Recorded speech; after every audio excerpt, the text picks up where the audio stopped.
اوكي. هتخلي الستريم لا ناي going to cancel it ولا خليه فاتح؟ بطلع غايته هاي لكن خليه قاعد. خليه فاتح هاي عشان بعد كم، بعد الساعة 10 تقريبا، بعد ساعة كده تعال اقفله. اوكي. اوكي يلا. طيب يلا.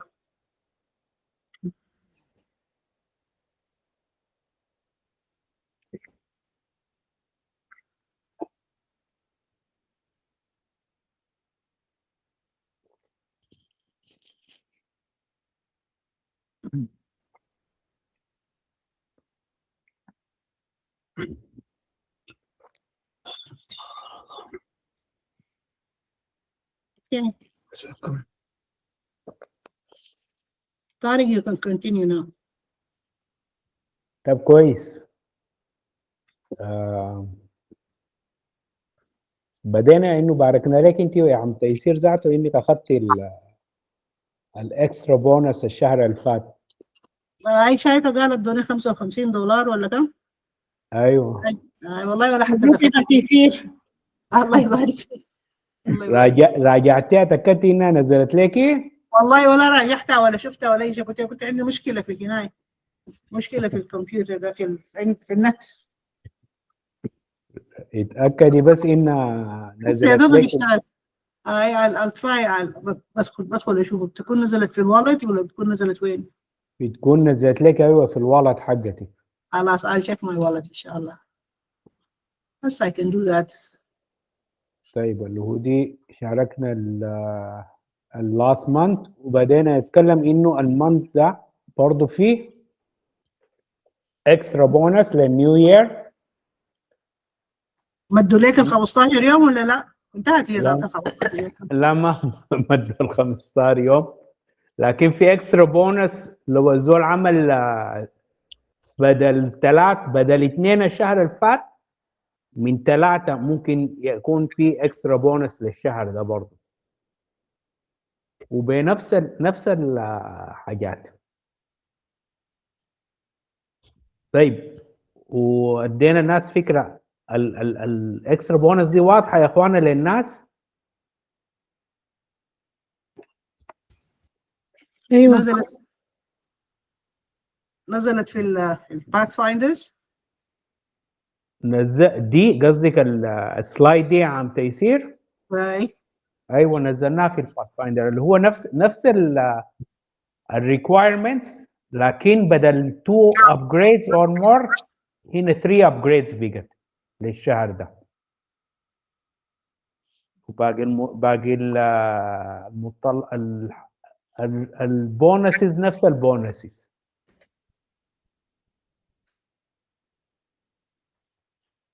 طيب ده النيو يير اكسترا بونس.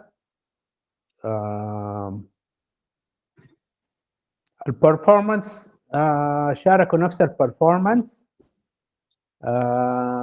الفورث انيفرساري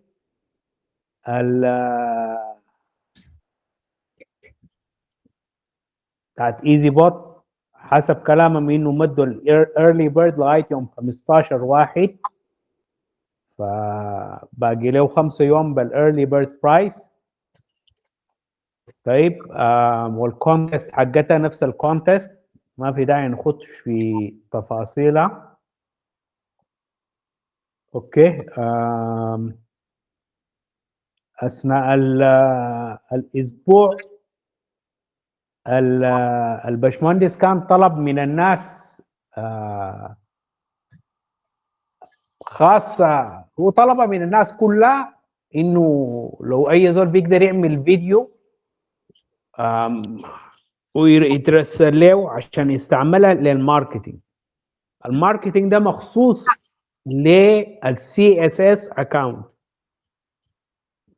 طيب فهو اوريدي بدا مع شركه بتاعت ماركتينج وبدا يشتغلوا، فهو طالب من اليوزرز يدوا زي تجربه حقتهم تستيموني يعني عشان يقدروا يستعملوها برضه في الماركتينج كامبينز حقتهم. ف الناس اتمنى في زول عمل ورسل ولا الوضع شنو؟ ما عملت أنا. لغاية ما عملتها لازم هعمل. ليه يا اخواننا مالكم؟ أنا طارق موضوع فيديو وسجل وكده أنا ما بقدر عليه. عميل انت قاعد تجي قدام قاعه قدام. بجيب قدام قاعة وقدام طلبة وأي شيء، لكن برضو يعني حاسة أنا من أسجل المحاضرات وأجي أسمعها بتضايق شديد ما بقدر. تمام، ما سجليها واعمليها وما تسمعيها، رسليها بس. لازم تكون باللغة الإنجليزية ولا لازم يكون باللغة العربية ممكن؟ والله يا اخي هو ما ذكر حاجه، لكن انا حاسس انه هي حتكون بالانجليزي. اذا دايرين نعمل بالعربي ممكن نساله في الاول قبل ما نرسل، اذا دايرين بالعربي. لو عايزنا نعملها ادينا فريم ورك كده، نقول شنو ونتكلم كيف وبتاع، ادينا هو حاجة. اليوم ده قال هو اليوزر حيسكت الاوتلاين اسمه. ببساطه، الاوتلاين ببساطه انه ايوه Go ahead. كمل يا طارق. واصل يا مازن. الفكره ببساطه انه كل زول هيدخل جريتنج، وانا فلان الفلاني بقى لي في ايزي بوت في الفتره الفلانيه. تجربتي مع ايزي بوت كانت في الفتره الفلانيه دي كالاتي: 1 2 3. باختصار الاوتلاينز الاساسيه، شنو الحاجات الايجابيه شفتها في ايزي بوت بالنسبه لك. تمام. اتكلم عن النتائج الايجابيه اللي انت شفتها and that's it. الشغله ممكن تكون 1 minute 2 minutes بالكثير، يعني ما يكون فيديو برولونج. تمام. على اساس انه الحاجه دي تتاخذ كتستمونيال تضاف على الماركتنج ماتيريالز. تمام، بس زياده عليها تذكر انه انت من وين ولا جنسيتك شنو، دي كحاجه اضافيه. ما يتعاون لكن والله ولا بلغت ولا اي شيء. فحدا مسامعة من ميوتي غادة جات وبركة. كويس. احنا كلمنا غادة صاحبتنا يا خالتي يصير تمشي لهم. ذات منو؟ هذا مصري. غادة. اوكي غادة. اوكي غادة ازيك؟ اخبارك تمام؟ وين يا حسام بيتكلم ده؟ تمام الحمد لله. كيف ده الكمبيوتر تمام. ها الشاب ده لقيتي كيف؟ حالاته ما شاء الله يسحروه. مية ما في كلام. الحمد لله طيب. الحمد لله. كيف اخباركم انتوا العيال طيبين؟ كلنا بخير والله يا غادة. تماما تمام الحمد لله. انتوا الاولاد كلهم كويسين؟ طيبين يا هلال، معي يسلموا عليهم.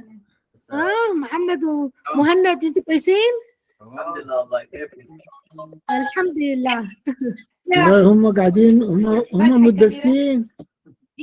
هنا ما عندك مشكلة يا حسام. ها هنا قاعدين.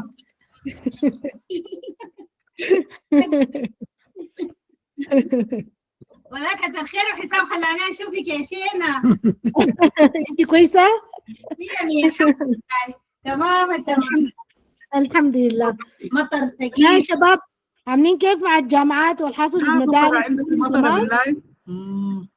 احسن مطر من السنو، لكن مش كده؟ احسن المطر من السنو ولا يتفريزز بعد ذاك؟ لا مطر بس ما في حاجه، ما في سنو. كويس.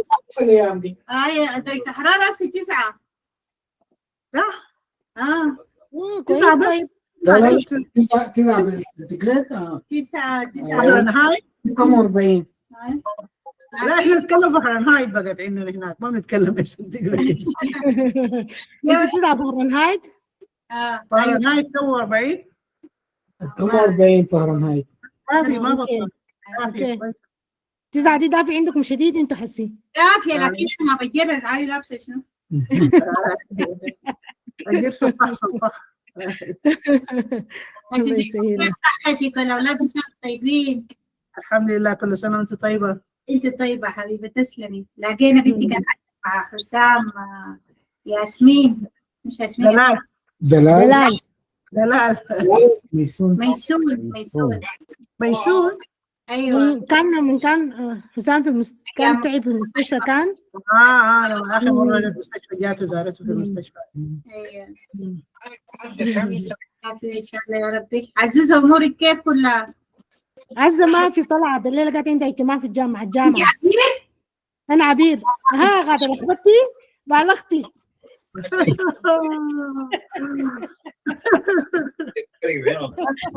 That's funny, very funny.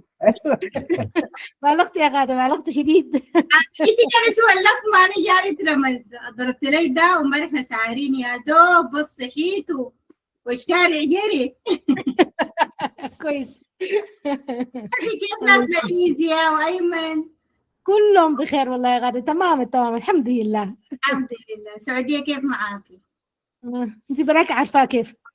هاي الله يقدر حاجته. الله يدي العافية.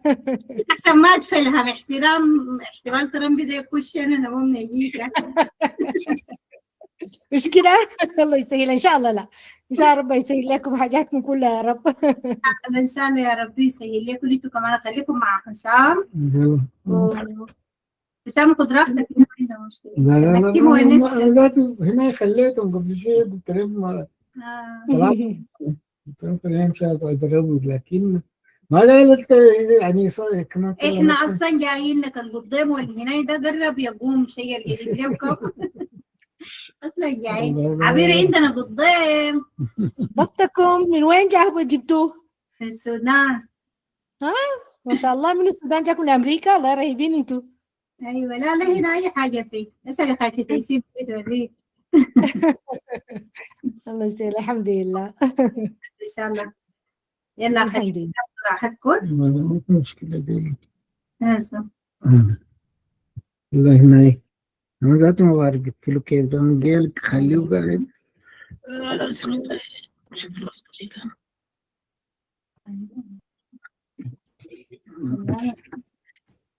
تمام.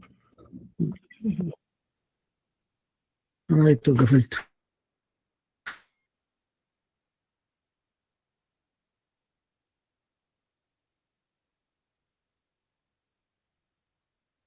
قفل خلاص حسام.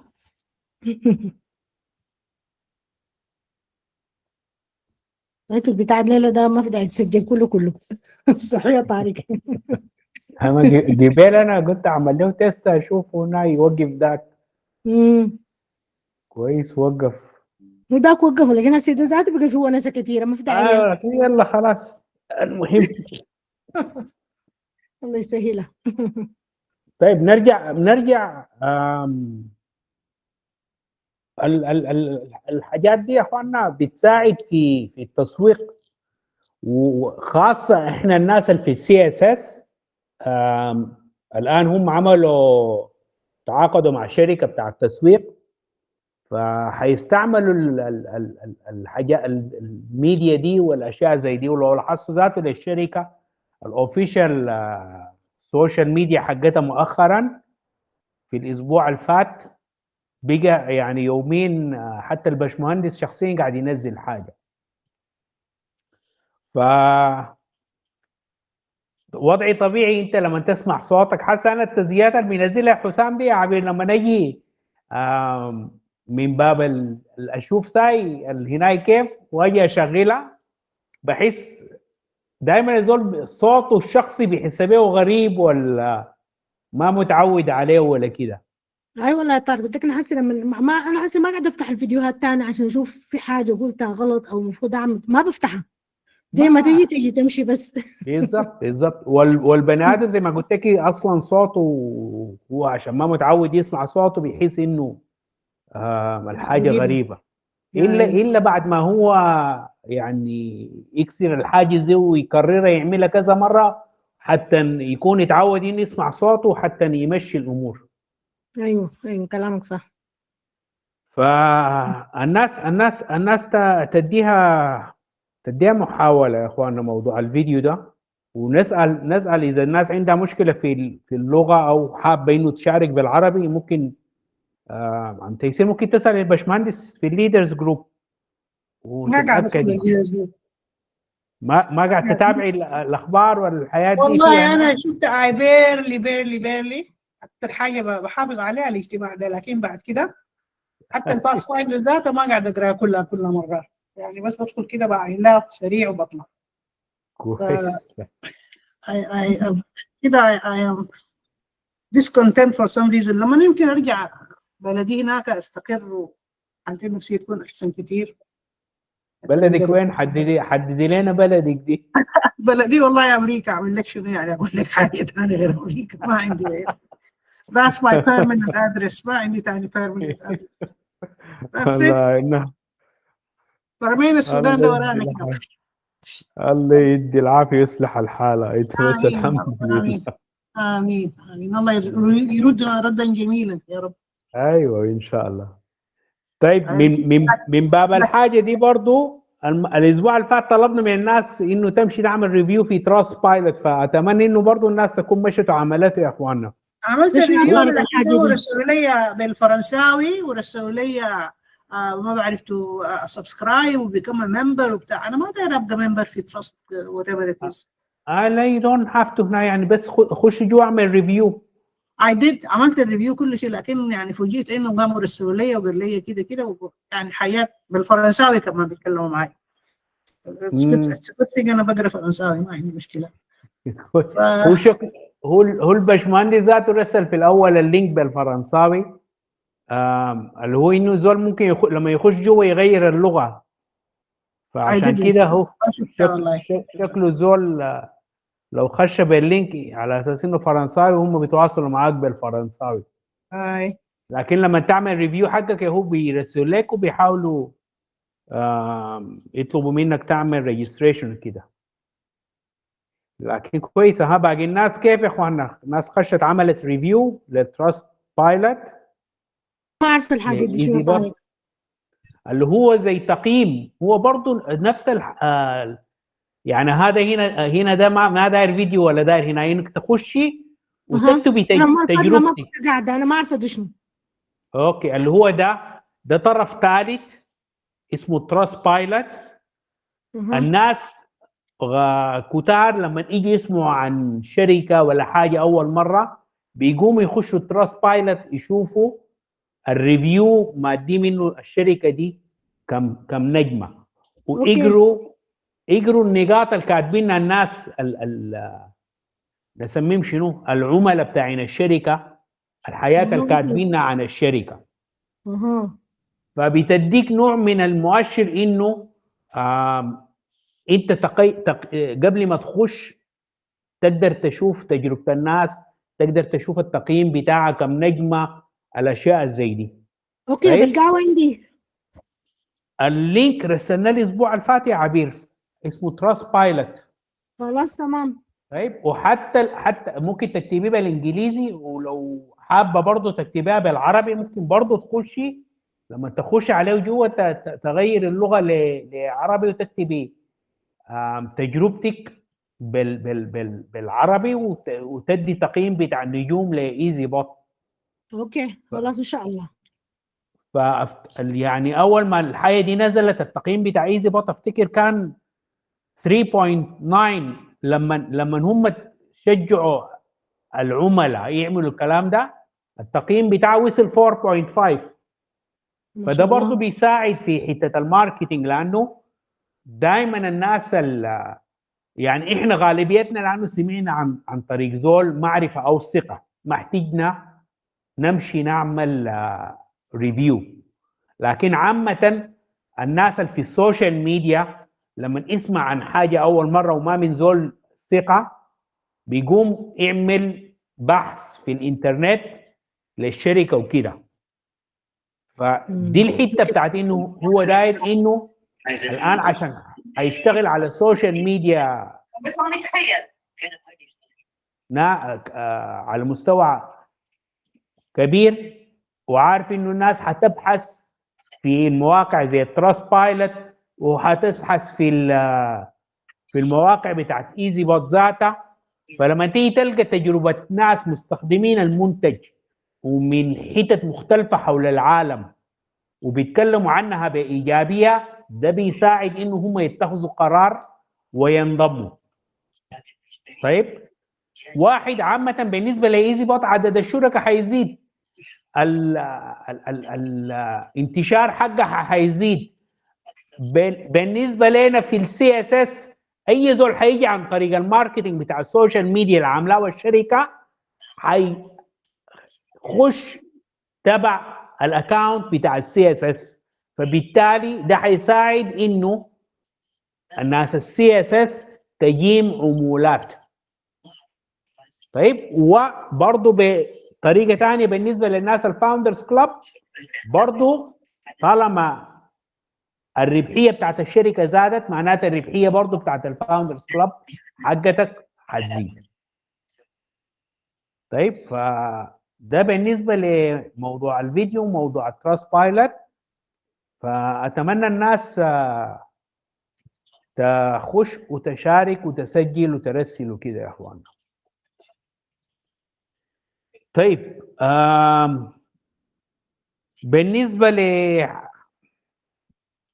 للبوت توك، الاسبوع اللي فات كان فيه موضوع لذيذ جدا اللي هو الباشمهندس شغال في استراتيجيه جديده كمان، ومبدئيا بعض النتائج بتوري انه الارباح اللي فيها ألذة من الاستراتيجيتين الموجودات ديل ادى عنها فكره يوم الاثنين اللي فات في البوت توك، وطلب من بعض الناس انه مبدئيا هم دايرين برضو بعض الاعضاء من الليدرز انه يجربوها.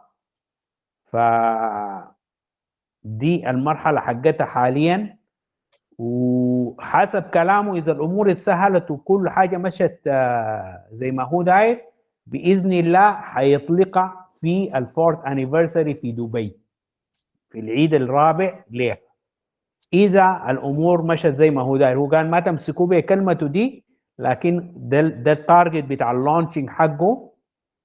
واكيد الناس اللي حيحضروا المؤتمر هم حيكون عندهم معلومات واشياء اكثر عنها في الوقت ذاك فيزا. طيب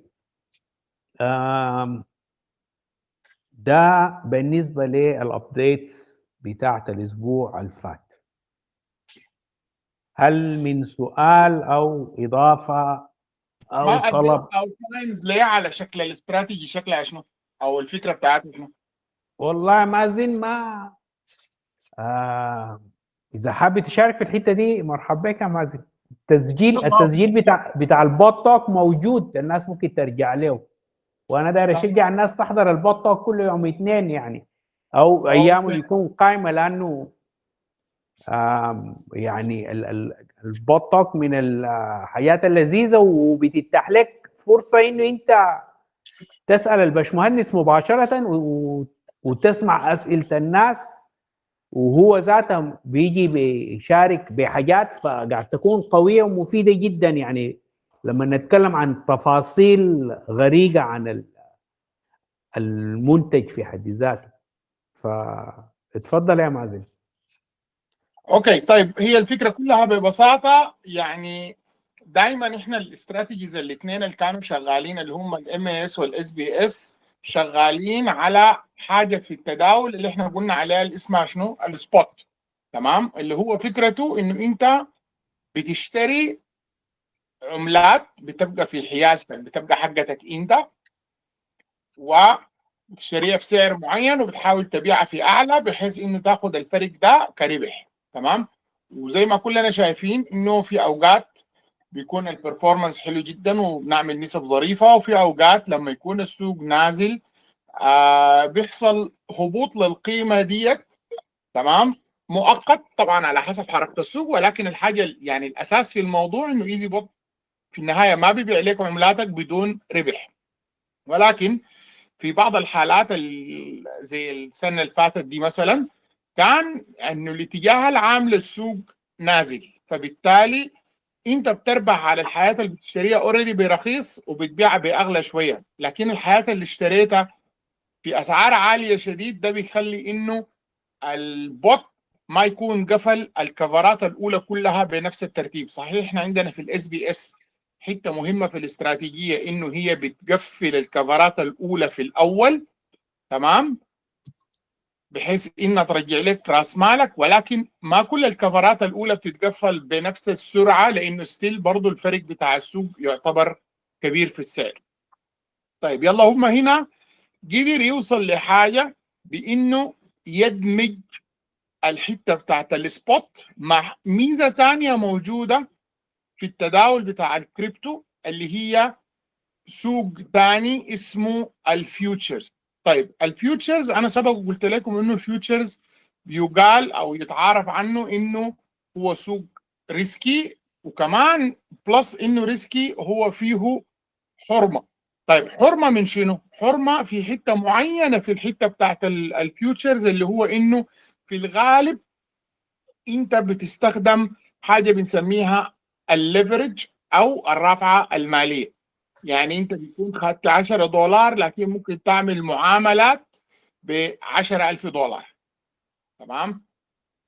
فالحاجه دي عندها تاثير في انها ممكن تعمل لك ارباح مبالغه جدا، لكن ممكن في نفس الوقت تحرق لك $10 دي كلها في حسب كل ما انت تزود الرافعه الماليه كل ما بقى امكانيه انه المبلغ بتاعك ده يتحرق اسرع. ولما يتحرق معناه يتحرق انه هو راح كله انت ما هتبقى انت فاضل لك منه حاجه. تمام؟ طيب يلا المعلومه دي عرفناها من بدري، او يعني انا كمازن عرفتها الفتره اللي فاتت، يعني خلال ال3-4 شهور اللي فاتت، انه الفيوتشرز حرمته بتجي في قصه الرافعه الماليه.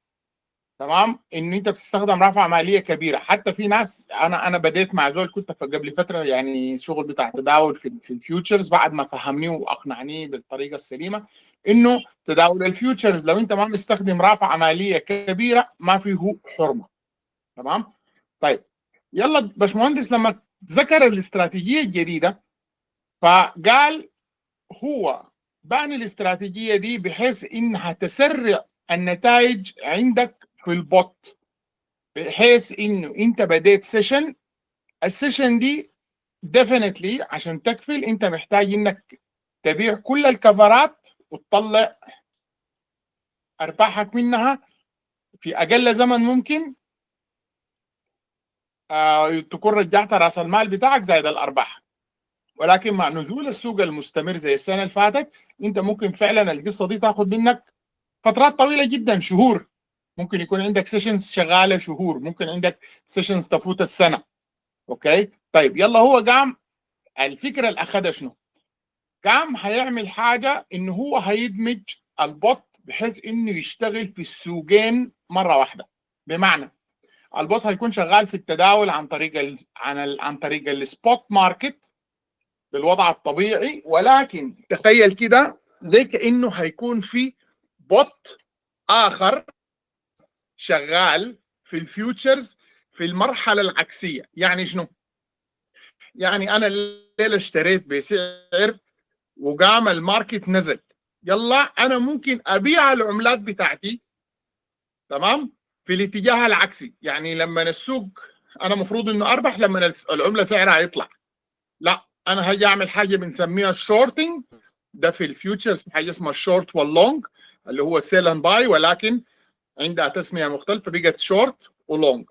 تمام؟ فيلا السوق نازل انا ممكن اعمل شورت سيل، فبالتالي انا هبيع العملات اللي عندي بتوقع السعر، فانا هاخد ارباح على توقع السعر بتاعي في العقد بتاع شنو؟ الفيوتشرز.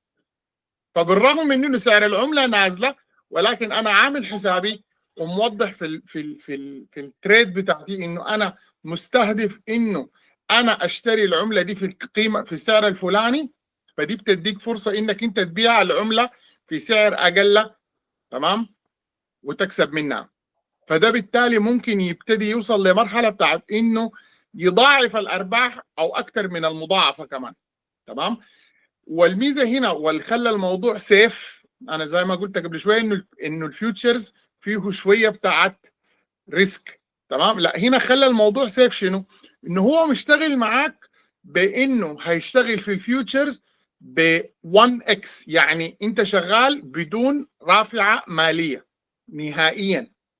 تمام؟ فيبقى انت كده مستفيد بانه اللي اشتريت الحاجه وسعر السوق طلع هتبيعها وتكسب في الفرق، ولو السوق نزل انت هتتوقع نزول السوق وتكسب من نزول السوق ده كمان. فبالتالي انت كده الدوره بتاعتك هتقفل بسرعه جدا لانه انت رجعت ارباحك وبزياده، وربحت من السوق الطالع وربحت في نفس الوقت من السوق النازل بالجهتين. فدي حته يعني بجد بتثبت انه دكتور محمد عقليه فريده جدا جدا. طبعا الحاجه اللي هو عملها ما حاجه ما موجوده، لا موجوده، ولكن فكره انه يقوم بالعمليه دي بشكل الجوريزميك، بشكل اوتوميتد، بدون تدخل، بدون يعني عاده في ناس بتشتغل كده عشان تحافظ على راس مالها، بيشتغل في السبوت وبيشتغل في شنو في الفيوتشرز، لكن ده براو ده براو. لا، هو هنا عمل الحاجه دي بطريقه معينه دمج الاثنين، فبالتالي انت بتتكلم على انه استراتيجيه لو اشتغلت ان شاء الله في الوقت المناسب. وبالمناسبه عشان تفهموا الزول ده بيتكلم انه هو بقى له ما بين 7 ل 10 شهور بيعمل تيستينج في الاستراتيجيه دي. اوكي، فتره طويله جدا ما بسيطه. اوكي، فيلا الحاجه دي سبق وتناقشنا معاه فيها بشكل عام، ما كنا حتى فاهمين تفاصيل شنو، لكن احنا عارفين انه هو شغال في استراتيجيه جديده والكلام ده، وشجعناه على انه يعني الحاجه دي يا ريت لو نقدر تكون موجوده في اللانشنج. ودلوقتي هو يعني صرح زي ما طارق قال انه ان شاء الله هو اخذ كلامنا، وان شاء الله لغايه الفتره بتاعت الانيفرساري لو الاستراتيجيه ظبطت واستوت نقضت تمام هتنزل ويبقى عندها لانشنج بالنسبه له، او سوري خلال الفتره بتاعت الانيفرساري تمام. حتى ولو لانشنج للناس اللي كانوا حاضرين في الانيفرساري هم اللي يكونوا اول ناس يبتدوا ويجربوا فيها. فهي ممكن تعمل تغيير بجد محترم جدا جدا جدا في الارقام وفي النتائج تمام. وبناء على الارقام اللي هو شافها، وانا انصح الناس تخش لانه تتفرج الحلقه بتاعت البوتوك دي بالذات تحديدا تمام بتاعت الاثنين الفات، لانه هتشوفوا الارقام بجد يعني منعشه جدا جدا. ما في اي يعني خلينا نقول ما في اي شبه بالارقام اللي احنا بنشوفها الان. تخيل انا بتكلم انه ممكن يكون في دبل تريبل كوادربل ريزلتس. تمام يا طارق تفضل. تمام. الناس عندها سؤال ولا واضح الكلام؟ شكله الناس نامت. الناس اذا ما فهمت حاجه في الشغل بتاع التجاره ده والبتاع ده، لك يعني فهمنا بعض الحاجات يعني. تمام. زي ما بيقولوا انه حتى لو انت ما فاهم النقطه، انه الحمد لله البشمهندس دائما شغال وبيفكر في انه كيف يطور المنتج وكيف يصل لاستراتيجيات احسن. دي الحاجه المهمه. واذا حتى انت كان الاستراتيجيات الموجوده ما فاهمها او الجايه او حتيجي بعدها، في النهايه طالما شغال وبتعمل في ربح، دي الحاجه اللي بتهمنا. ف اذا قدرنا نفهم طبعا حاجه اقوى واحسن، لانه يعني بتكون انت الشغلانيه كده واقع عليك، واذا اتسالت من زول فاهم او داير يفهم حتقدر تتكلم معاه من حته بتاعت انك انت فاهم الحاصل شنو. لكن الخلاصه انه حتى لو انت ما فاهم، في النهايه حتتوجد حاجه وحتشتغل وحتعمل لك باذن الله ارباح اكثر. طيب كويس. احنا المفروض نشتغل تدريب في البروسبكتنج الليله، لكن انا حابب انه ما نشتغله على اساس انه ان شاء الله الاسبوع الجاي الحضور يكون اكثر وكلنا، لانه في وجهه نظري حته البروسبكتنج دي من اقوى واهم الحاجات بالنسبه لي. انت لو داير تبدا تشارك الناس بايزي برضه، فحخلي الجانب بتاع التدريب للاسبوع الجاي، لكن نواصل اذا الناس عندها اي نخليها اسئله واجوبه. طيب، واحده من الابديتس اللي حصلت الاسبوع اللي فات لكن حتى ما ذكروها في البرفورمانس والابديت، لو خشيت حس البوتس حقتك هتلقى محل الارباح في حاجه بقت اسمها يسترداي.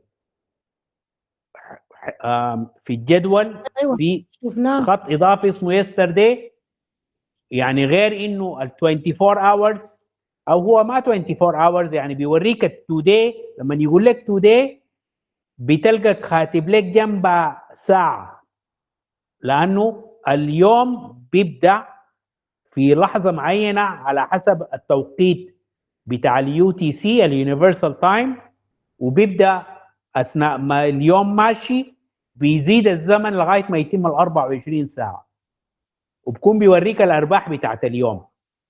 فبقى في صف اضافي بتاع الربح حق امبارح يسترداي بين حق توداي في يسترداي والقبلة ال7 days او اللاست ويك.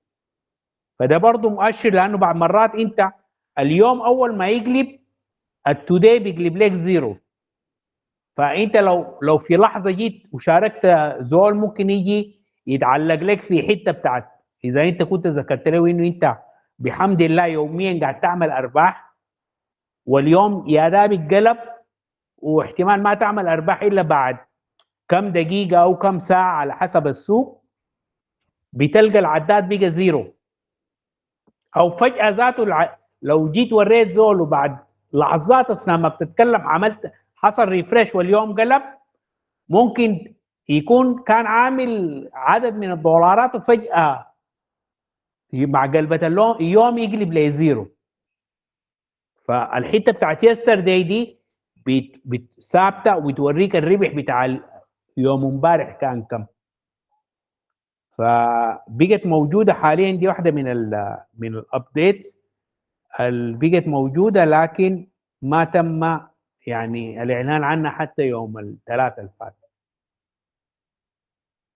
طيب زي ما قلنا هنخلي التدريب اسئله واجوبه يا اخواننا. اذا في زول عنده بس اي انا هضيف حاجه يا طارق. مهم. طبعا يعني دي واحده من الحاجات اللي زي ما قال طارق كانت بتبقى مشكلتها شنو. انت الليله لو زول بتتابع على البوت بتاعك كتير وجيت مفروض انه عارف اخر اليوم، مثلا عندنا هنا في مصر بيكون مثلا الساعه 2 صباحا بتوقيت مصر، يلا انا قمت الساعه 2 فاتت وما دخلت عاينت وراح عليه ما قدرت اعرف اليوم صفى معي بكم. اوكي طيب انا كده بقيت ما عارف يومي شكله شنو. ده كان هو السبب اللي خلانا نحن طلبنا منه انه يتعامل الابديت ده. اوكي انه لازم يطلع لنا التوتال. وبالمناسبه برضه يمكن حاجه كانت فيها خطا وانا شايف انه اتحل. اوكي لانه احنا علقنا على القصه دي لو لاحظتوا في الليدرز جروب، اللي هي حته شنو؟ حته انه القيمه بتاعت نهايه اليوم امبارح مثلا نفترض اليوم صفى معاك ب $3.50 كمثال يعني، تمام؟ يلا كانت اللاست 24 hours كانت شيفتنج، بمعنى انه لو انا جيت ربحت مثلا 50 سنت في اليوم الجديد، اوكي، بتضاف على مجموع الارباح اللي فاتت وبيطلع منها الجزء اللي عدى بكم ساعه. يعني انت كنت بتتكلم انه يسترداي دي كانت متحركه، يعني بمعنى انه الساعه 12 هتكون من 12 ل 12، الساعه 1 من اليوم الثاني هتلقاها هي بتحسب من 1 للساعه 1 دي، يعني داخله فيها ارباح اليوم الجديد للاسف.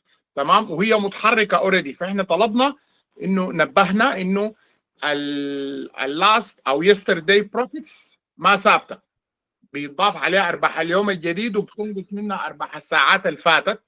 تمام؟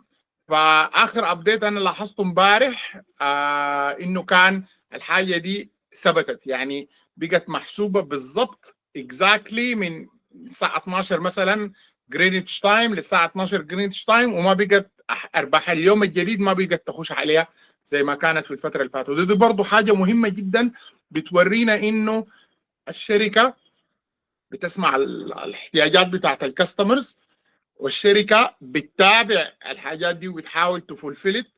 وبعد ده كمان لو في اي ملاحظات بتحاول انه تكفر ات اب بسرعه، وان هم يحاولوا يحلوا الحاجات زي دي.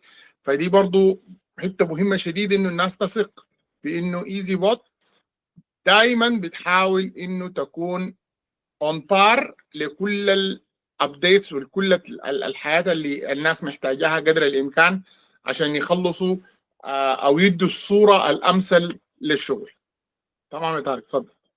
تمام تمام تمام. طيب هل الباب مفتوح للأسئلة؟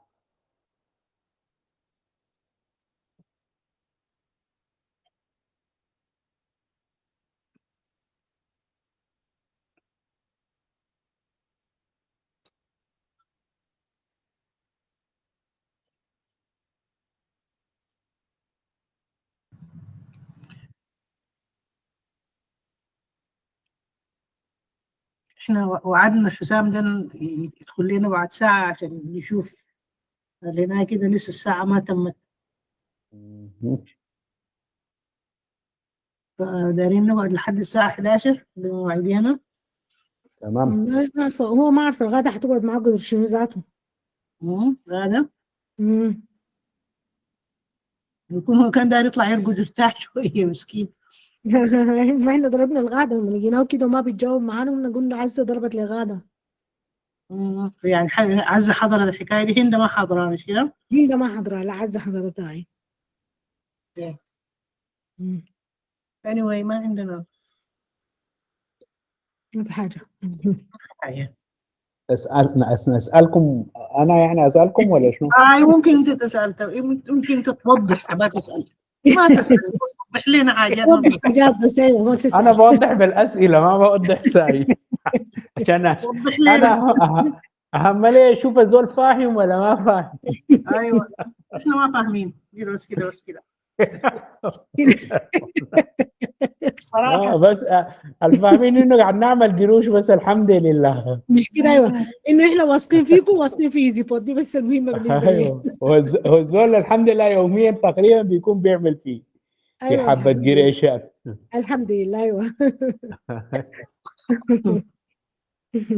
قلت لي البروموشن الجديد تحت السنة الجديدة دي يعني زي كأنه استجاب للرغبة بتاعتك انت انه يبدأ 15 يوم ثاني، لا ولا حاجة مختلفة؟ دي حاجة تانية. دي كانت اكسترا مانثs. هو الشهر اللي فات كان فيه انه لو الزول اخذ باكج حياخد اكسترا مانثs معاها. دي ما فيها اكسترا مانث. دي ما فيها اكسترا مانثs، دي زي اللي انت اخذتيها حسا عم تيسير، ما اخذت اكسترا بونس $55 بانه كان عندك 2 من شركائك يا جددوا ولا عملوا ابجريد. عملوا ابجريد وانا عملت الرينيول، كان في 3 حاجات. يلا حقك ده هنا بالنسبه للاكسترا. هو الشهر اللي فات كان طالب 2، فانت كان عندك 2 لانه الاكسترا بونس دي للدايركتس اللي هم ليفل 1. فبناء على انه انت كنت عندك 2 عملوا رينيول او ابجريد، اخذت الاكسترا بونس اللي استحقيتيه ده. اوكي. طيب الشهر ده نفس الحاجه، لكن زادت المتطلبات بانه بدل 2 بقوا 3. 3 ابجريدز. 3 ابجريدز او رينيول او نيو ممبرز. طيب في زول والثلاثه ديل المينيمم. اذا زول عمل اكثر هياخد في النهايه على كل شخص على حسب هو عمل شنو زول في ليفل 1. طيب فببساطه نفس المفهوم انه ارجع لشركائك في ليفل 1 مبدئيا، شوف هم محتاجين يعملوا رينيول او ابجريد، وبرضه ارجع لباقي شركائك ما في ليفل 1 ذاته في الليفلز الثانيه، عشان في النهايه برضه تخلي شركائك يستفيدوا. ارجع للناس اللي انت شاركتهم بايزي بوت على اساس انه لو قرروا ينضموا ممكن يفيدوك انت في الحته دي كاكسترا كوميشن. وشارك ناس جداد على اساس انه لو اتخذوا قرار وينضموا برضه في الشهر ده تقدر برضه تستفيد من الجانب او الناحيه. طيب انا سؤالي الفرق شنو بين رينيوال وبين لما هنا نقول ابجريد ولما نقول نيو ممبر؟ الفرق شنو بين الثلاثه دي؟ نيو ممبر ده زول داخل لاول مره ما عنده. نيو ممبر زول خاش اول، مع انه هم دي طبعا بيسموها ابجريد، لكن انا داير اخلي الناس تفرق شويه عشان تفهم. نيو ممبر معناته زول ما كان منضم وجاي انضم اخذ باكج جديده. ايوه تمام اوكي يلا. الابجريد والرينيوال من الابجريد بتمشي من باكج تو انذر تو هاير باكج لهاير باكج بالضبط، من باكج لباكج اعلى. دي عمل ابجريد للباكج حقته، مثلا من ستارتر لادفانس او من ستارتر لبرو، المهم من باكج اقل مشى لاي باكج اعلى لغايه ما يكون موصل الفي اي بي بلس باكج. يعني ما طيب. ما شرط تكون ستيب باي ستيب، ممكن هي جامب من ستارتر لبرو ايوه او لفي بي او في اي بي بلس. ايوه ممكن عادي ينط ما بس للباكج اللي بعدها الاكبر، ممكن ينط لاعلى باكج. لكن زي ما قلنا طبيعيا وتدريجيا هو المفروض يمشي من باكج لباكج، لانه في الغالب مربوطه براس ماله. فالا لو الزول فجاه دخل راس مال كبير، ده ممكن يخليه يمشي لباكج اعلى من الجايه. يعني فجاه مثلا زول كان بدا ب $2000 ومثلا كان خش بالادفانس كمثال، فجاه قام قرر انه يضيف $10,000 وكان ماخذ في بروموشن الباكج مخفضه، طوالي ممكن يمشي للفي اي بي بلس باكج في حاله زي دي مثلا. ايوه يا طارق، هند رسلت لي رساله هسه، رسلتها لك في الواتساب بتاعك، قالت جاتها في الرقم بتاع لندن. قالت لي رسلها طارق حسام، قول لهم دي شنو ولا دي ايه، ما عارفه ايه. كويس. قول لي طيب حسام جاتني رساله دي هسه في تليفونها بتاع لندن. قالت اوكي. والرينيوال قلنا شنو يا اخواننا؟ رينيوال انه تعمل تجدد الباقه، صح؟ تجد في نفس الباكج الباقه بتاعك بتاعتك. أيوة. نفس الباقه. نفس الباقه حقتك.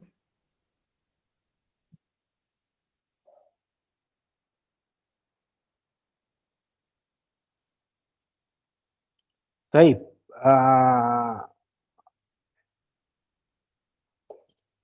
مازن انت معانا؟ معاك. مازن انا ذاتي جاتني رساله زي دي وحسيت برضو بها هنا قبل فتره، اللي هو كانها رساله جايه من باينانس بتقول لك you have linked a ledger live to your Binance API settings. If this was not you, please call us at +442 كده كده كده. ما شفت الرسالة دي. انا احساسي انه دي سكام يعني بالضبط كده، لانه في النهايه باينانس ما حيقول لك اضرب لنا في كده. لو باينانس كان هيقول لك تعال خش الويب سايت شوف حاجتك. بالضبط كده. فنهائيا اي جهه تتواصل معانا، اول حاجه التواصل حتى في ايميل ويقول لك اضغط لينك ولا اعمل ابديت ولا حاجه، اذا انت ما تاكدت من انه الايميل ده من باينانس ما تضغط اي لينك. وفي الغالب لو خشيت الويب سايت او الابلكيشن بتاع الاكسشينج حقك بتلقى نوتيفيكيشن ولا معلومه لو فعلا الحاجه دي منهم. فاذا جاك ايميل وحتى كان كاتب لك انه باينانس من باينانس، ما تاخذ الحاجه دي كضمان ولا اكيد انه جاي من باينانس. اثنين، اذا طلب منك اتصال ولا اتواصل معك بواتساب وقال لك ادينا ولا اعمل لنا ولا اي حاجه، ابتعد عن الاشياء الزي، لانه حاسه متوقع يجي يقول لي زول زول يتصل على الرقم ده على اساس انه هو خاطي في باله انه دي باينانس، ويقوم هو يجي يقول لك طيب انت ما وصلت الليدجر دي، طيب من ناحيه بتاع السكيورتي ادينا الحاجات حقتك. او ممكن يقول لك خش اعمل الاجراء الفلاني، انت تقوم تعدل تديه اكسس على قروشك يعني. بالظبط كده، يجي يقول لك عدل الاي بي اي طيب حقك، ويديك سيكريت وكي، ويكون فيه سماحين انه هو يسحب القروش. ف اوكي. سبام. it's a spam ومش spam، it's a scam عديل يعني. سكامرز. سكام بالظبط كده.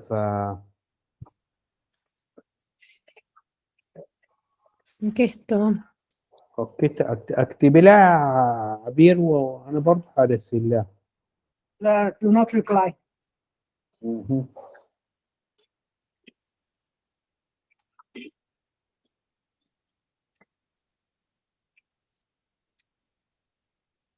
طيب سؤال ثاني يا طارق. اها اسألني انت. اسال كويت. كويس تمام. اسأل. طيب تمام نسال.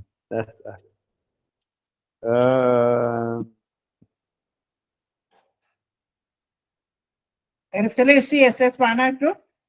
corporate. كوربريت.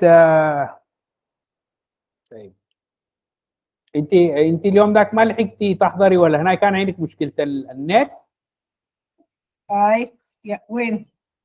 يوم الهناي ما حضرتي؟ يوم الاثنين؟ يوم الثلاث السي اس اس ميتنج. لا ما حضرت والله، ما حضرت. لا.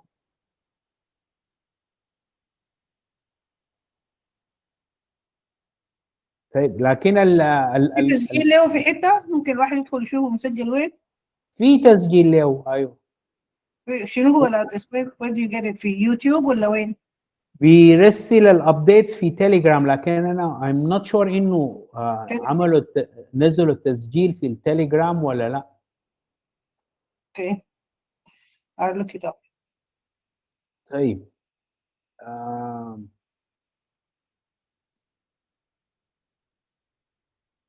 corporate support حاجه، خليني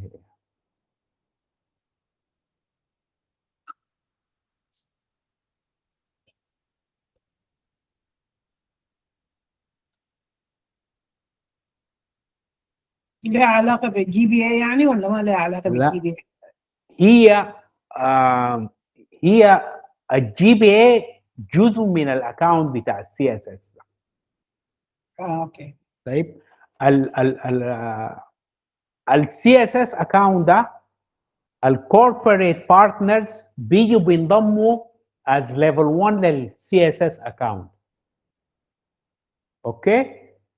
ف في كم كوربوريت بارتنر طيب حاليا لايزي بوت؟ هذا السؤال. 4 مش كده كانوا؟ غير الجي بي اي، غير ال جي بي اي اول كوربوريت. كان في فوجل ولا اسمه شنو تحت الترافل ايجنسي دي؟ The Fields Group. Fields Group. TFG. The Fields Group. The Fields Group. طيب البعد شو كان؟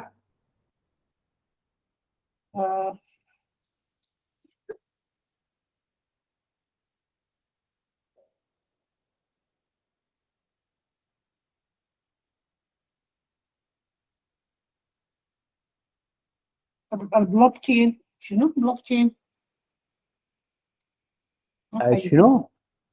حاجه بلوك تشين something بلوك تشين. لا ما كده. الجي بي اي هي الجي بي اي اختصار لشنو طيب؟ ده برضه سؤال ثاني.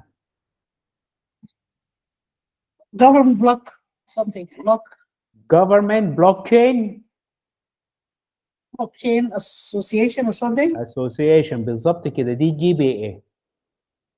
خلاص دي اللي كنت قصدها انا. طيب تمام. طيب في شنو؟ the fields group GBA. فيلز جروب الجي بي اي، وفي كوربريت بارتنر ثالثه اسمها ويلثي تشويسز، دي ما عرفتها. اللي هي دي شركه الاونر حقها تشارلز اندرسون، اللي هو بالله. اللي هو شنو؟ هو دكاتره ولا شنو؟ لا بس هو عامل له اسم عمل وشغال ماركتينج برضه، سوشيال ميديا وحاجات زي دي، وفي ناس بيجوا بينضموا عن طريقه غير البيرسونال اكونت حقه. اوكي. تشارلز اندرسون اللي هو البوزيشن حقه شنو يا اخواننا في ايزي بوت؟ اوه ده حبيب الكل. ايوه. المعذب حسام. اليوم ده كان طبعا في عمليه فما كان حضور، والبشمهندس هو الدار الاجتماع، فنسال الله له العافيه والسلامه والهدايه. ايوه. was it serious؟ هو I feel he's got cancer. نسأل الله السلامة لنا ولكم. طوالي بيتكلم عن انه هو he's in the hospital، شكله عنده تريتمنت، وحس شكله بعد التريتمنت حددوا له عملية.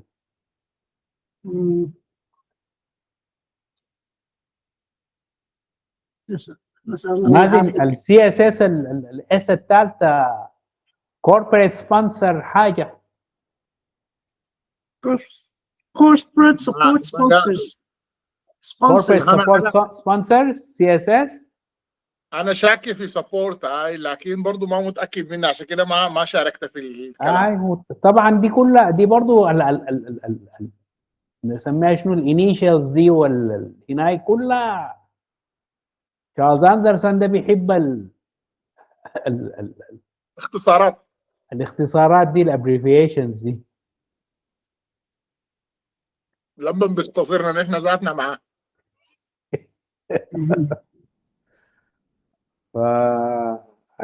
انا افتكر هنا اتس كوربريت سبورت سبونسر.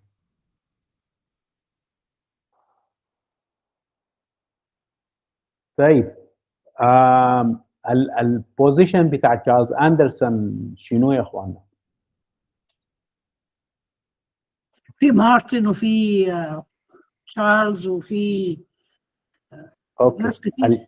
هنا ايوه، لكن تشارلز اندرسون البوزيشن حقته شنو بالضبط؟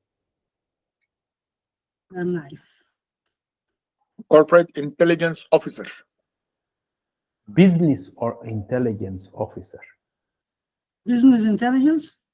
Business Intelligence Officer. وطبعا هو خدت لروحه كميه من الرانكس. هو مسؤول من السي اس اس برضه، وحاجه كده برضه عنده مسؤول من الجي بي اي، وحاجه كده تبع الكونتري ليدرز. فالمهم لما يشتغلوا اوفر فيو بيعلنوا انه هو البيزنس انتليجنس اوفيسر.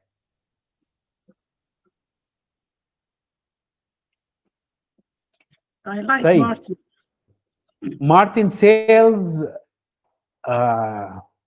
سيلز دايركتور ولا سيلز؟ مارتن وينستون ار سيلز دايركتورز افتكر. مارتن وينستون واحد سيلز وواحد ماركتينج صح؟ والله الاثنين بيذكروهم هنا نفس الحاجه. ومارتن ووينستون طبعا هم اخوان. بالله. The Winston brothers او the Thomas brothers. مارتن توماس وينستون توماس. منو اسمه بلاي برجرز حاجه زي دي؟ مارتن هي اللي اخذ حسن قدامي انا بحاجه. ده member افتكر هو he's German based in Austria. مم. مؤخرا كان في الفلبين، يعني عامله الشغل الكتير ده في الفلبين. اوكي.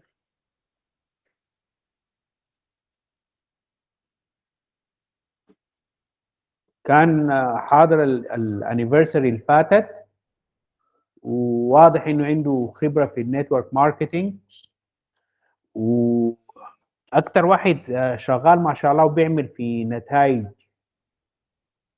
من الناس اللي اعلنوهم في الريكاب بتاع 2025.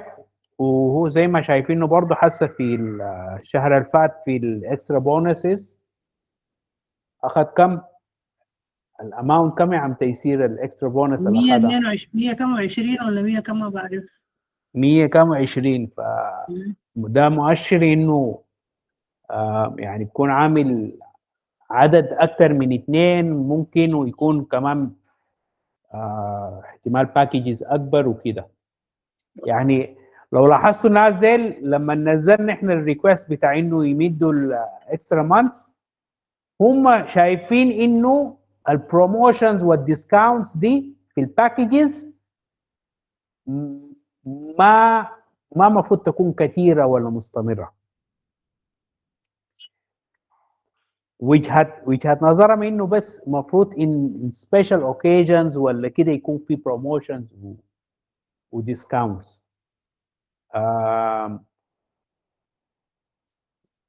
والوجهه بتاعت النظر دي لانه نقول شنو، يعني ما داري يحسسوا الناس لما انت خاص تكون في فولو اب، لما تحس انه كله كم شهر ولا فترات قريبه يكون في بروموشن ولا ديسكاونت.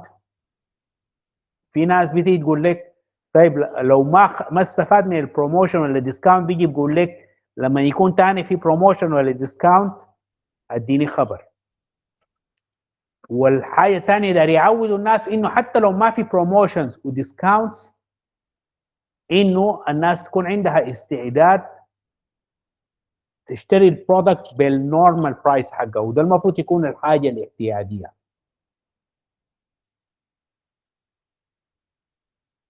طيب فلو لاحظت لهم الناس اللي كانت وجهات نظرهم مختلفه غالبيتهم كانوا من الناس اللي في المانيا واستريا وكده.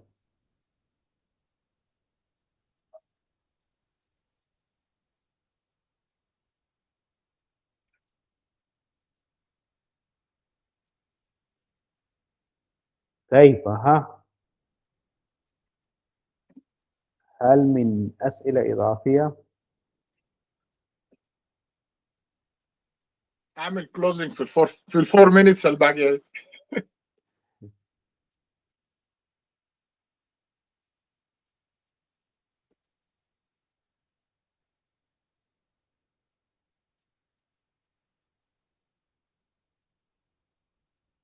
طيب لما نتكلم عن السي اس اس اكونت هسه حيكون فيها ماركتينج.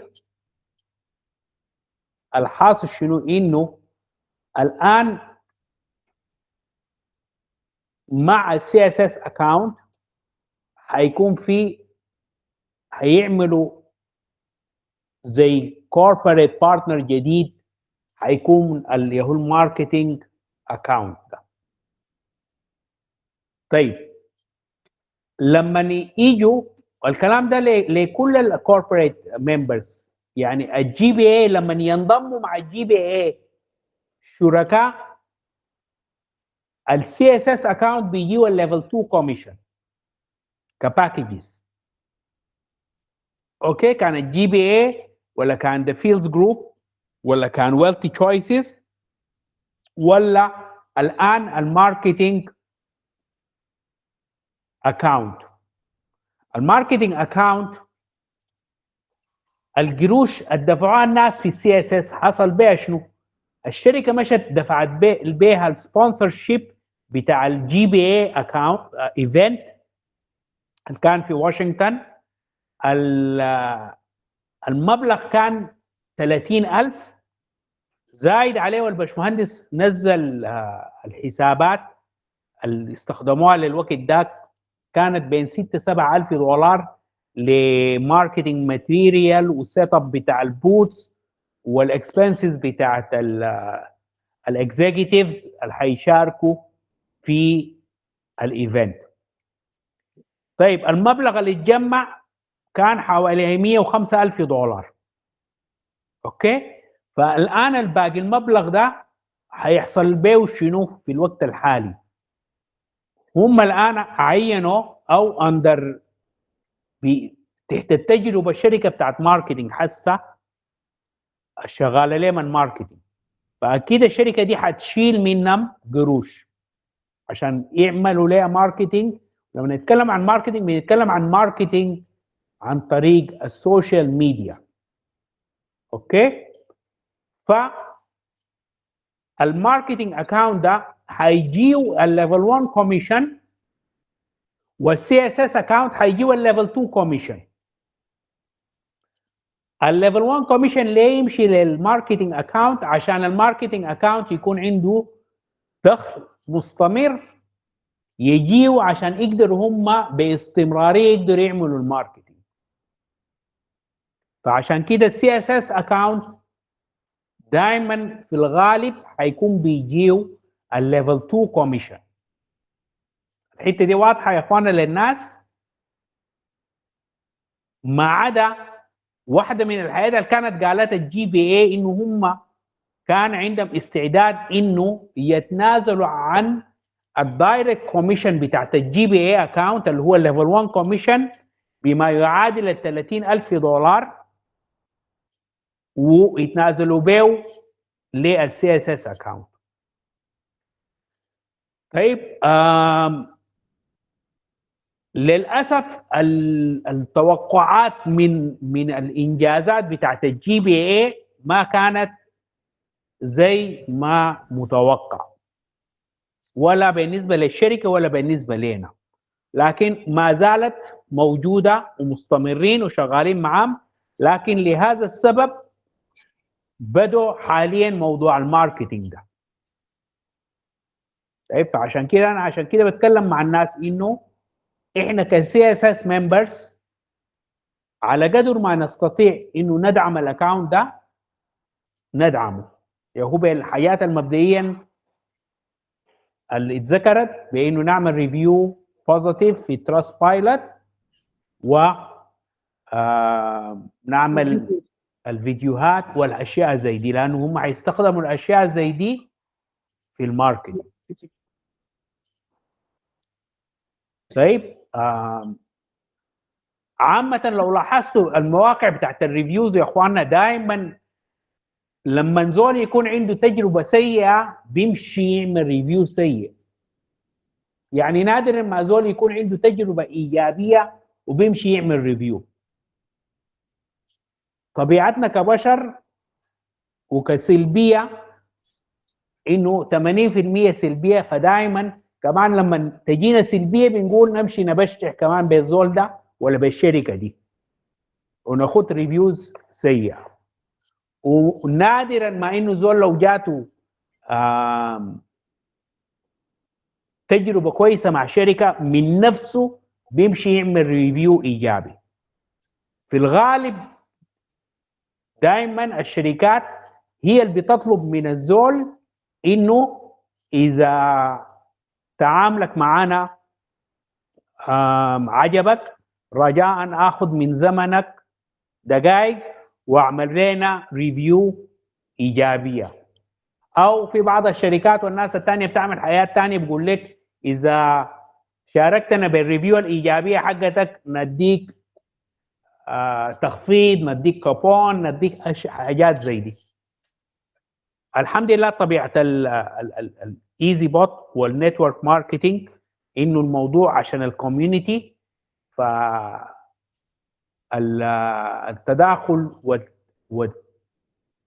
والتعاون بين الشركه وشركائها قاعد يكون طبيعته مختلفه شويه. فبحمد الله هندا لما يجي تطلب من الليدرز والممبرز يعملوا حياه زي دي، بيكون عندهم قابليه يعملوا الاشياء زي دي. والحاجه دي حنكون لاحظنا لها بيتين وقت ما كان في الفوتنج للجي بي اي لايزي بوت عشان تاخذ الاورجنايزيشن اوورد للاكسلنس. الاكونتس بتاعت السيس جروب اللي هو ده كان واحد من منافسين الاثنين الثانيين لايزي بوت للاوورد دي. لما خشوا السوشيال ميديا جروبس بتاعت السيس جروب لقوا الفولورز بتاعينهم اضعاف المرات مقارنه بايزي بوت. لكن بحمد الله رغم كده ايزي بوت قدرت بالفوتينج تاخذ الاوورد. فده بيدل على قوه العلاقه في هنا ده في الحاله حقت ايزي بوت مع الكوميونتي حقتها.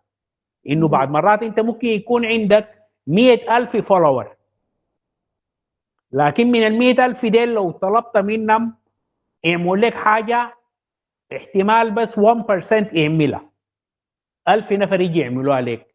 لكن ايزي بوت مثلا يكون عندها 10,000 فولور وتجي تطلب من الفولورز والممبرز حقنا يعملوا، ويجوا 2000 نفر يعملوا من ال 10,000. فالموضوع دائما ما في عدد الفولورز بيقول لك. ودي حسه واحده من مشاكل العصر الحالي في السوشيال ميديا، انه الزول بتلقاه عنده فولورز بالالاف، لكن لما تيجي تشوف علاقات حقيقيه او اصدقاء حقيقيين اللي هو عنده لهم بتلقاهم يكاد يكونوا ما موجودين او ما في شيء. والصناعه دي بتعتمد على العلاقات. واحده من اهم الحياه فيها موضوع العلاقات وقوه العلاقات بين الناس.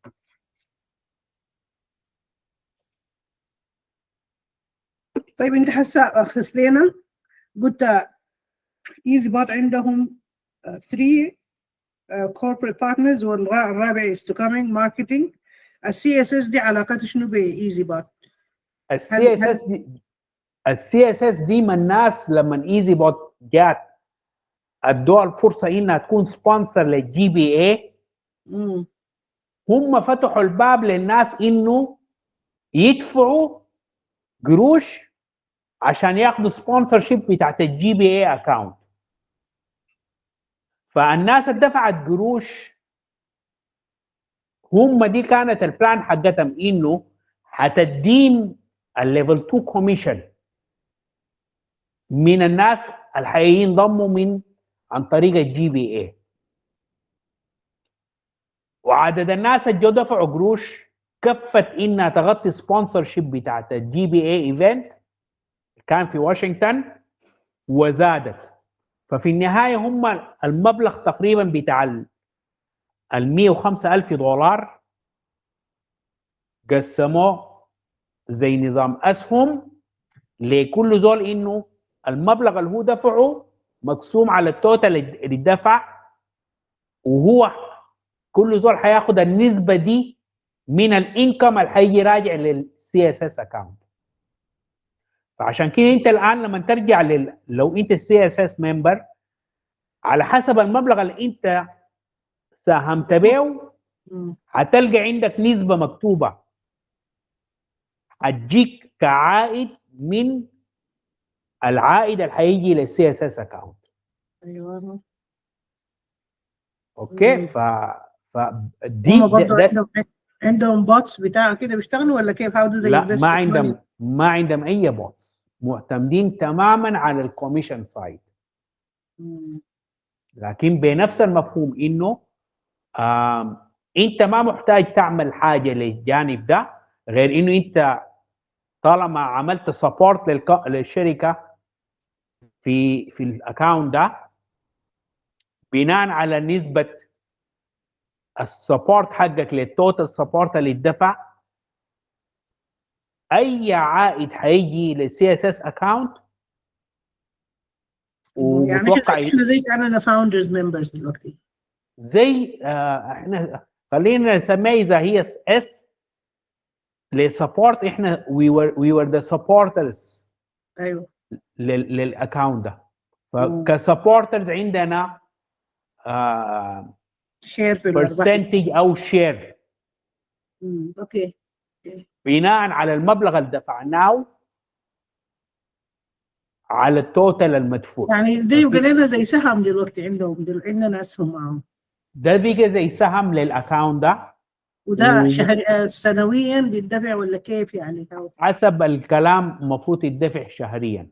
شهريا اوكي. والشهر ده اول شهر المفروض يدفع فيه حق الشهر، حق الفتره اللي فاتت، يعني مفترض يتوزع، لكن المبلغ ما تم $200 الكوميشن الجاه.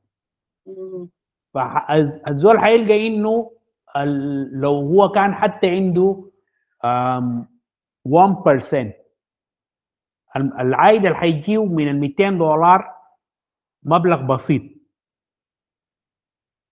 اوكي، لكن الموضوع ده نظرته مستقبليه اكثر، انه يعني تخيلوا موضوع الماركتينج ده الامور تمشي كويس وتمشي تزيد مع مرور الزمن، انه ينضموا عدد من الناس، والناس ديل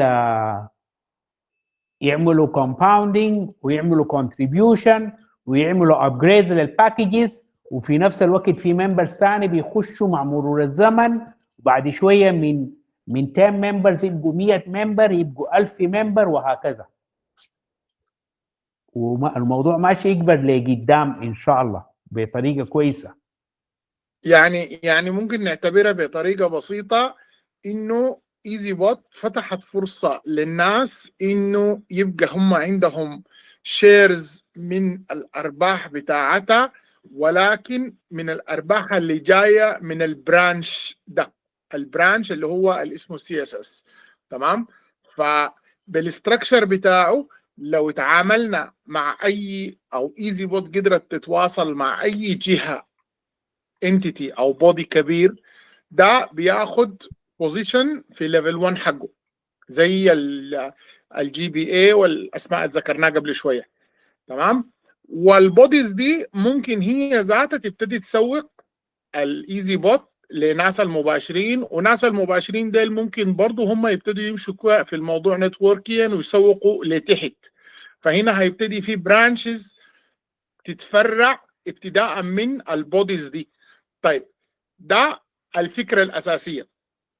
بعد كده جات الفكرة الإضافية اللي هي دي كانت فكرة قديمة جدا لكن أحياها الباشمهندس تاني، اللي هي فكرة إنه طيب واي نوت، طالما احنا عندنا اوريدي فايض موجود من القروش، نقوم نستفيد من الحتة دي إنه ناخد القروش دي ندعم بها، يبقى في ماركتينج ايجنسي تشتغل لنا ماركتينج لإيزي بوت على نوع معين من الكاستمرز ان شاء الله. مفروض على حسب اللي احنا كنا فاهمينه من الكلام ان هم بيحاولوا تارجت شرائح معينه، بحيث انه الناس ديل البودي بتاع الماركتينج ده يدخل الناس ديل مباشرين له. تمام. فكده نحن البودي ده موجود تحت السي اس اس في ليفل 1. هيبتدي الناس الجداد هيدخلوا هم هيكونوا بالنسبه للسي اس اس في ليفل 2، هم طبعا ليفل 1 بالنسبه للبودي بتاع الماركتينج، ويبتدي يشتغل في انه يسوق الباكجز بتاعت ايزي بوت، والناس تبتدي تخش وتستثمر وبلان اللي احنا عارفينه عادي. لكن كمان من الناس ديل ممكن يكون فيهم ناس ياخدوا الموضوع للليفل بتاع النتورك ماركتينج زيهم وزي باقي المستويات برضو. فهنا ممكن تبتدي تظهر شبكات كبيره جدا تحت السي اس اس. تمام. اللي هو ابتداء من ليفل 2 واحنا نازلين.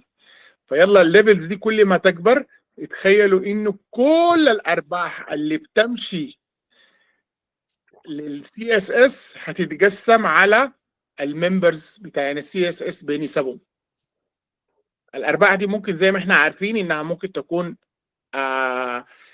باكجز جديده او رينيولز او ابجريدز او اس اس اف او كوميشنز بانواع المختلفه زي الماتشنج بونسز زي وات ايفر كان انواع الكوميشنز. بعد شويه ممكن يكون فيها بولز وات ايفر، انه في ارباح بتنزل للماركتنج ديبارتمنت هم هيستفيدوا منها بالوضع الطبيعي بتاع ان هم يستفيدوا من الارباح دي عشان يكبروا الكامبينز بتاعتهم. لكن الارباح اللي هتجي للابلاينز اللي هو منه السي اس اس. ولاحظوا في نقطه مهمه، السي اس اس فوقيها منه فوقيها ايزي بوت طوالي، يعني هيكون في فايض بتاع ارباح. في الوضع الطبيعي في الشبكات انت بتتكلم انه الارباح دي بتتوزع ل 20 ليفلز اب. يلا الارباح الجايه من الفيو ليفلز الاولى دي كلها متجمعه وين؟ في ايزي بوت وفي السي اس اس. فده برضو حاجه ايجابيه جدا. نتكلموا انه انتوا دلوقتي بقى عندنا الناس اللي داخله في سي اس اس عندنا شيرز في ايزي بوت. البرانش ده اللي هو المفروض انه يكون الفيوتشر برانش اللي هتعتمد عليه ايزي بوت انها تكبر وتكبر وتكبر. فكل ما ايزي بوت تعمل ايفنت، كل ما ايزي بوت تدخل كوربريت بارتنر جديد، كل ما ايزي بوت تشتغل ماركتنج كامبينز اكتر، هيكون في عوائد بتجي لاصحاب السي اس اس. تمام يا طارق؟ تمام. عبير تتصلي على حسام تطمني وتطمنينا بعد ذاك. دقيقة طيب بدي اشوف انا ما حاسس بيه حقيقي، ينتبه لنا ويخش ويرجع ولا كده. انتوا كان حسب تربيهم اشوف حيجوز ولا ما حيجوز. والنايم ما عارفة نشوفه كان نايم ولا.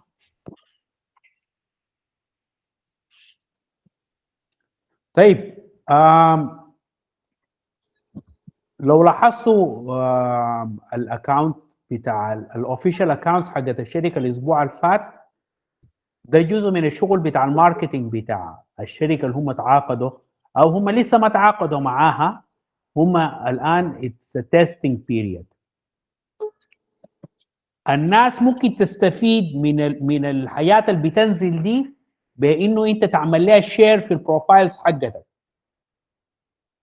وتكون عندك بروفيشنال ماركترز بيعملوا لك في حاجات وانت في نفس الوقت مستفيد منها في البرايفت سوشيال ميديا حقتك. اوكي؟ فعلى اساس انه بنزولك للحاجات دي في الديفرنت سوشيال ميديا بتاعتك، الفريندز اللي عندك ليم ممكن دي تثير اهتمامهم وتخليهم يتواصلوا معاك عشان يكون عندهم رغبة يعرفوا الحاجة دي. اوكي؟ الحاجة دي عندها إشكالية واحدة بس، إنه هم لو ما اتواصلوا معاك أنت دايركتلي ومشوا لللينكات بتاعت ايزي بوت، هينضموا مع الماركتينج اكاونت. اوكي؟ لانه ايزي بوت خدت اللينك بتاع الانضمام حق الماركتينج في السوشيال ميديا الشغالين عليها دي. فاي شخص هيجي عن طريقه هيكون شريك للماركتينج اكاونت.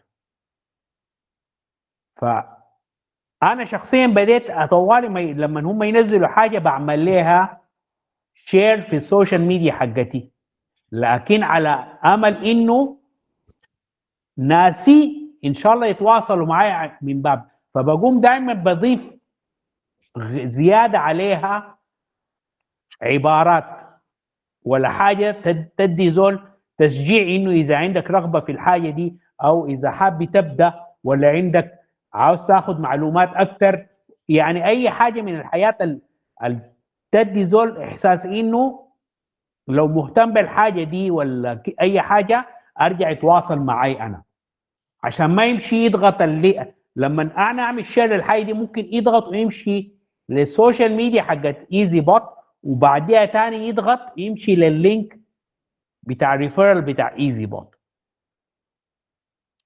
وقع عليكم القصد والفهم شنو، يعني ممكن نستغلها على امل انه معارفك يتواصلوا معاك وينضموا معاك انت. لا قدر الله في النهايه ما انضموا معاك، في النهايه انضموا للسي اس اس اكونت، لا قدر الله في النهايه برضو انت عندك حاجه حتفيدك ولا تجيك منها. وقع عليكم يا اخوان، انا بتكلم عن شنو ولا قصدي شنو يعني، لكن نقطتي شنو، ما يعني لما نقول لكم استفيدوا من الحاجه دي ما تخلوها يعني، دخلوا حاجه من عندكم، خد حاجه كده نكهه من عندك، حاجه اضافيه، زيد لها حاجه كده عشان تشجع ناسك انه هم يتواصلوا معك.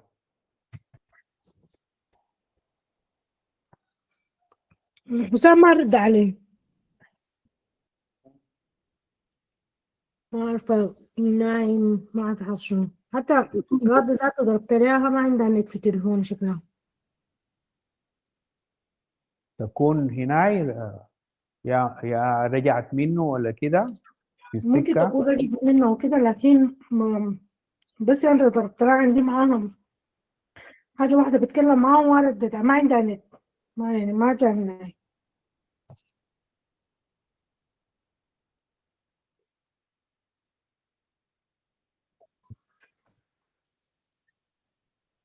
اتس ويكند، يا رب يكون عمل حاجة زيادة يعني الليلة. مرات كتير الجهاز بتاعه ده مرات بيديه نايم false readings. يعني بيديه بيكون مثلا قرا غلط، اداه انسولين زيادة وكده يعني. سبحان الله، لما انا معاه هناك مرة واحدة بس، وطبعا بيضرب له الارم بصحيه من النوم لو نايم لو كده، لكن مرة واحدة بس كان جاته رجفة. وجبال ذاته كان نايم وجا متاخر ما كان نايم وشكله ولا؟ من ما كان نايم كان مدروخ كده ولا حاجه يعني بدت هو مرات شفته بيضرب له الارم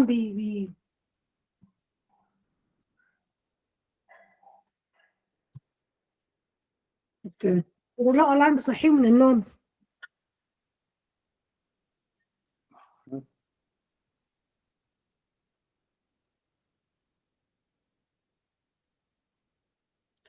اوكي خلاص، ثاني ما في حاجة مش كده؟ اي خلاص اهو احنا ما قلنا نقضي زمن على اساس انه يتم الزمن وان شاء الله يرجع. عبير تابعيه وعليك الله بس طمنينا اذا خلاص كويس. هسه انا ده غدا دي رسلت لها مشكله واتساب معدي ما بيشتغل، يمكن رسلت لها مستنيه قاعد تعمل لي فويس مسج. اوكي تمام، كان قاعد تعمل لك نستنى بس دخلنا البيت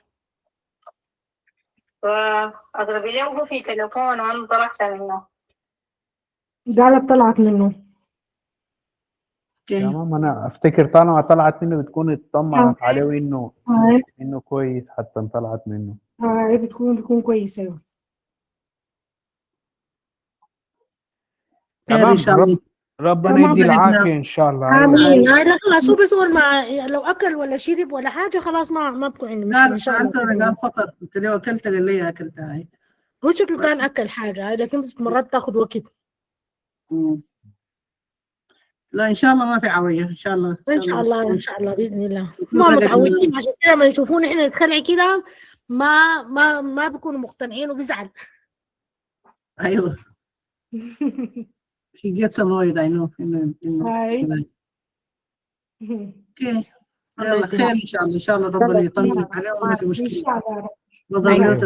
ان شاء الله.